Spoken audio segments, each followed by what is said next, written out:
Hello everyone, Matthew Triveni Jaswa, student of class 6 from Assam Public School, Iliajan. So today we are going to learn about history, the types of history, the basics of history and many more. So let's begin. What is history? History can be defined as a systematic and careful study of the past events. History initially signifies the period from which the written records of history are available. What is the importance of history? History helps us to know about the precise dates of events that took place millions of years ago. You can get information regarding the past, and we can get knowledge from the past, which is very helpful in present also.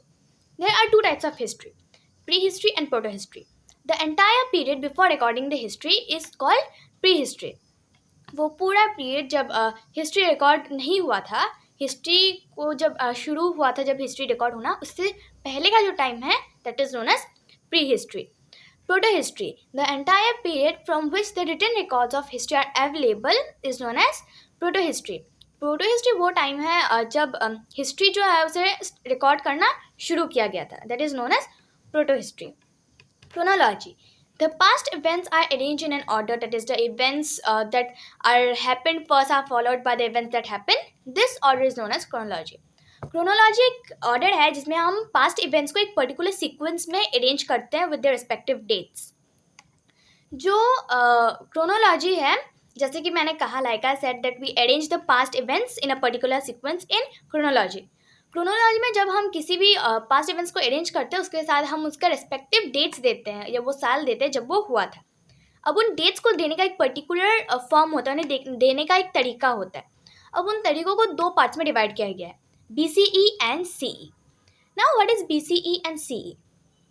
BCE stands for Before Common Era and CE for Common Era.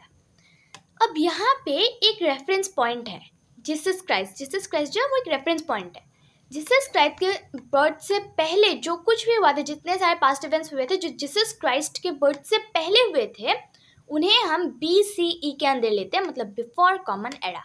अब CE, या तो आप CE को कह सकते हैं कि जब जीसस क्राइस्ट का जब बर्थ हुआ था, उसके मतलब जब जीसस क्राइस्ट का जन्म हुआ था उसके बाद जो पीरियड था, उसके बाद जो टाइम था, उससे आप CE बोल सकते हो. या फिर जीसस क्राइस्ट का जो डेथ था, जब जीसस क्राइस्ट मर गए थे उसका बाद का जो टाइम था, उसे आप CE के अंदर ले सकते हैं. अब CE और BCE को लिखने का भी एक अलग अलग तरीका होता है. पर बिफोर आई गो फादर, आपने ये तो सोचा ही होगा कि ये तो हो गया जीसस क्राइस्ट के बर्थ का पहले का बात और जीसस क्राइस्ट के डेथ के बाद का बात. तो जीसस क्राइस्ट जिस टाइम पर जिंदा थे, उनका जो लाइफ टाइम था, लाइफ स्पैन था, उस टाइम को हम लोग क्या बोलेंगे? उसका भी एक फॉर्म होता है, उसे लिखने का भी एक तरीका होता है. वो जो चीज़ होती है, मतलब जब जीसस क्राइस्ट जिंदा थे, उनके लाइफ स्पैन में जो कुछ भी हुआ, जितने सारे पास्ट इवेंट्स हुए, उन्हें हम AD के अंदर लेते हैं, मतलब एनो डोमिनी. ये वो टाइम था जब जीसस क्राइस्ट जिंदा थे, उनके लाइफ टाइम में जो कुछ भी हुआ, जितने सारे पास्ट इवेंट्स हुए, उन्हें हम AD के अंदर लेते हैं. अब BCE और CE को लिखने का एक एक तरीका होता है. जब हम BCE को क्रोनोलॉजी में लिखते हैं, तब हम उन्हें डिसेंडिंग ऑर्डर में लिखते हैं. पहले बड़ा नंबर होता है, उसके बाद छोटा छोटा छोटा. और वही हम लोग CE में उसका उल्टा करते हैं. CE में हम लोग असेंडिंग ऑर्डर का यूज़ करते हैं. असेंडिंग ऑर्डर मतलब पहले छोटा फिर बड़ा बड़ा बड़ा. इस तरह से हम BCE और CE को लिखते हैं. अब हम लोग क्रोनोलॉजी को डायरेक्टली नहीं बताते. क्रोनोलॉजी जो है उसे लिखने का, उसे बताने का, उसे दिखाने का एक अलग तरीका होता है, that is known as timeline. Timeline is a graphical representation of the historical events in a particular sequence or in a chronological sequence. अब ये मैं दिखाती हूँ आपको. टाइमलाइन जो है वो एक लॉन्ग बार होता है.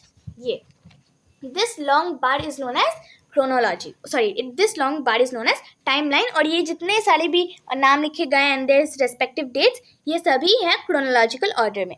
अब जो BCE होता है वो बड़ा से छोटा होता है. अगर मैं यहाँ पे जैसे लिखा है, पहले early and late stone age 7000 BCE, Indus valley civilisation 2000 BCE, Vedic period 1000 BCE. तो 7000 बड़ा है, उसके बाद 2000, उसके बाद 1000, फिर 600 BCE. तो ये सब होता है लिखने का तरीका. ये डिसेंडिंग ऑर्डर, मतलब बड़ा फिर छोटा छोटा छोटा. इस तरह से हम लोग लिखते हैं BCE में. अब हम लोग वही अगर देखें CE में, तो यहाँ पे जैसे है ये सब, जैसे सतावनाज डायनेस्टी 30 CE, सॉरी ये 30 BCE है, तो ये बड़ा से छोटा है. अब यहाँ पे जैसे है द गुप्ताज डायनेस्टी, ये 320 CE है। उसके बाद यहाँ पे द चोलास डायनेस्टी ये 985 CE है। तो जो CE होता है मतलब जो कॉमन एरा होता है वो बड़े नंबर से छोटे नंबर नहीं जाता है, वो छोटे नंबर से बड़े नंबर जाता है, मतलब असेंडिंग ऑर्डर में, बड़ा फिर छोटा छोटा छोटा। तो ये जो रिप्रेजेंटेशन है, ये जो तरीका है क्रोनोलॉजिकल ऑर्डर में पास्ट इवेंट्स को दिखाना, this is known as timeline.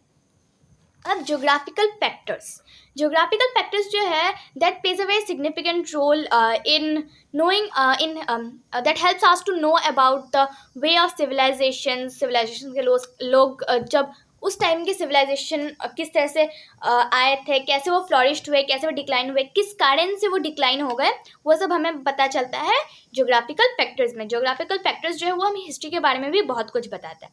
तो उसमें से एक होता है कि जो एंशियंट टाइम था, एंशियंट टाइम में जब लोग बाहर के कंट्रीज से, फॉरेन कंट्रीज से जब लोग इंडिया आते थे, तो इंडिया में आने के लिए दो ट्रेड रूट्स होते थे।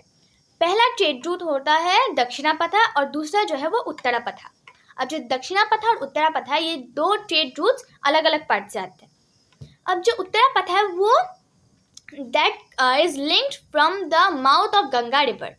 गंगा जो रिवर है उसकी तरफ से जो रूट होता है, गंगा रिवर की तरफ से, गंगा की तरफ से जो एक रूट है, एक जो रास्ता जो गंगा की तरफ से होता है, that route is known as Uttarapatha. ये एक रूट है जहाँ से जो फॉरेन ट्रैवलर्स होते थे, विजिटर्स होते थे, वो इंडिया आते थे। और जो दूसरा रूट है which covers the area between Gujarat in the west and Pataliputra in the east, this area is known as Dakshinapatha. This is another trade route. Uttarapatha और दक्षिणा पथा दोनों अलग अलग है। ये जो दो ट्रेड रूट्स थे जिससे यही दो ट्रेड रूट्स थे जिससे लोग जो थे, जो फॉरेन कंट्रीज के लोग थे, जो बाहर कंट्रीज से आते थे कुछ ट्रांसपोर्ट करने के लिए, वो सभी लोग ये दो ट्रेड रूट्स का इस्तेमाल करते थे टू कम टू इंडिया। अब हिस्ट्री के भी अलग अलग सोर्सेज होते हैं जिससे हमें पता चलता है हिस्ट्री के बारे में। हिस्ट्री के जो दो अलग अलग सोर्स हैं वो है आर्कियोलॉजिकल और लिटरेरी सोर्सेज। अब ये दो लिटरेरी सोर्सेज के बारे में हम नेक्स्ट क्लास में जानेंगे। आई होप ये जो कुछ भी मैंने आज बताया आपको that is very helpful to you. So मिलते हैं अगले वीडियो में। Till that, thank you.